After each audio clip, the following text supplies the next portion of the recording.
যত্ন ও পরিচর্যা করলে অর্কিডের রুটসও কত বড় হতে পারে সেটা আপনারা চাক্ষুষ দেখুন।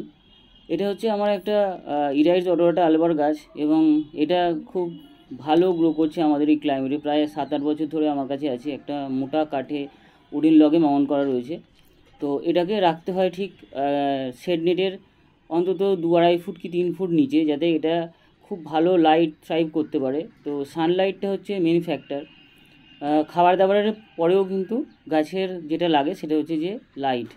তো সানলাইট যদি ঠিকঠাক থাকে গাছের হেলথের কোনো সমস্যা হয় না, গাছের রোগভোগ কম হয়। তো এই দেখছেন যে এটা এখন ফুলের সময়, মে থেকে জুন মাসের মধ্যে এই ফুলটা ফোটে, ইরাইস অডোরাটা আলবার। তো এই গাছ যদি আমাদের এখানে কেউ গ্রো করতে চান তো অবশ্যই করতে পারেন।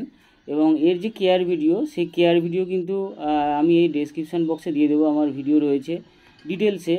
তো আপাতত আপনারা যেটা দেখতে পাচ্ছেন যে এটা একটা ইরাইস অডোরাটা আলবার গাছ, এবং এটা যে ফুলগুলো ফুটে আছে খুব সুন্দর সাদা, এবং যে এর যে লিপগুলো সেই লিপগুলো কিন্তু একদম লাইট গ্রিন কালারের। তো এটা হচ্ছে ইরাইস অডোরাটা আলবা।